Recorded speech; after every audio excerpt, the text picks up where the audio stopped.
যেকোনো মূল্যে শান্তি শৃঙ্খলা বজায় রাখার আহ্বান জানিয়েছেন বিএনপির চেয়ারম্যান তারেক রহমান। নির্বাচন পরবর্তী সংবাদ সম্মেলনে তিনি বলেছেন, কোনো রকমের অন্যায় কিংবা বেআইনি কর্মকাণ্ড বরদাস্ত করা হবে না। বিএনপি নোট অব ডিসেন্ট দিয়ে জুলাই সনদে সই করেছে উল্লেখ করে জনগণের কাছে দেওয়া সব অঙ্গীকার পর্যায়ক্রমে বাস্তবায়নেরও কথাও জানান তারেক রহমান। ভিন্ন দল কিংবা ভিন্ন মতের সকলের সহযোগিতাও চেয়েছেন তিনি। স্বাধীনতা প্রিয়, গণতন্ত্র প্রিয় জনগণ ত্রয়োদশ জাতীয় সংসদ নির্বাচনে নিরঙ্কুশ সংখ্যাগরিষ্ঠতা নিয়ে বিজয়ের পর দেশি বিদেশি সাংবাদিকদের উপস্থিতিতে প্রথম সংবাদ সম্মেলনে বিএনপি চেয়ারম্যান তারেক রহমান। এ বিজয় বাংলাদেশের, এ বিজয় গণতন্ত্রের, এই বিজয় গণতন্ত্রকে আমি জনগণের।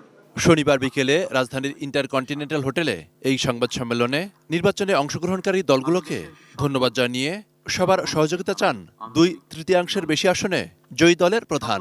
নির্বাচনের মাঠে হয়তো কোথাও কোথাও নিজেদের মধ্যে ভুল বোঝাবুঝির সৃষ্টি হয়ে থাকতে পারে, তবে এই ধরনের বিরোধ যেন প্রতিশোধ, প্রতিহিংসায় রূপ না নেয় সে ব্যাপারে সবাইকে সতর্ক থাকার জন্য আমি আন্তরিকভাবে আহ্বান জানাচ্ছি।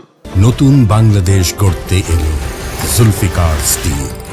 জুলফিকার স্টিল, ইস্পাত দৃঢ় অঙ্গীকার। নির্বাচনে ভুল বোঝাবুঝি বা উত্তেজনা যেন কোনোভাবেই প্রতিশোধ বা প্রতিহিংসায় রূপ না নেয় এমন মন্তব্য করে দলীয় নেতাকর্মীদের প্রতিও সতর্ক বার্তা দেন তারেক রহমান।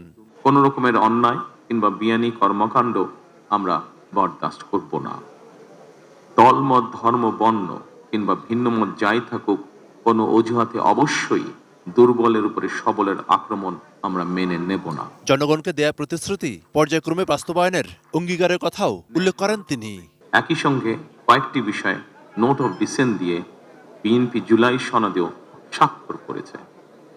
আমরা জনগণের কাছে প্রতিশ্রুতিবদ্ধ, প্রত্যাশিত প্রতিটি অঙ্গীকার পর্যায়ক্রমিকভাবে বাস্তবায়ন করব ইনশাআল্লাহ। দুর্নীতি এবং আইন শৃঙ্খলা নিয়ন্ত্রণ এবং জনগণের প্রতি জবাবদিহিতার মাধ্যমে আমরা বাংলাদেশকে একটি নিরাপদ, মানবিক বাংলাদেশ হিসেবে প্রতিষ্ঠার জন্য যে যার অবস্থান থেকে আমরা ভূমিকা রাখি।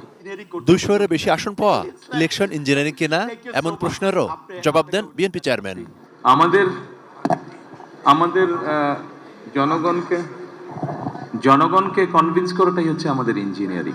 সংবাদ সম্মেলনে ভারত, পাকিস্তান, চীন ও জাপানের সাংবাদিকরা নিজ নিজ দেশের সঙ্গে সম্পর্কের বিষয়ে জানতে চান। এ ব্যাপারে তারেক রহমান বলেন, বাংলাদেশের পররাষ্ট্রনীতি হবে জনগণের স্বার্থের ভিত্তিতে। The interest of Bangladesh and the interest of Bangladeshi people comes first. By protecting the interest of Bangladesh and the people of Bangladesh. Awami League কবে রাজনীতি করতে পারবে? ভারতীয় সাংবাদিকের এমন প্রশ্নের জবাবে আগামী দিনের প্রধানমন্ত্রী তারেক রহমান বলেন, দেশের আইনই এটা নির্ধারণ করবে। Many people in Bangladesh who remain supporters of the Awami League. What are your plans for reconciliation in Bangladesh? By ensuring rule of law. Monirul Islam Mintu, ATN news, Dhaka.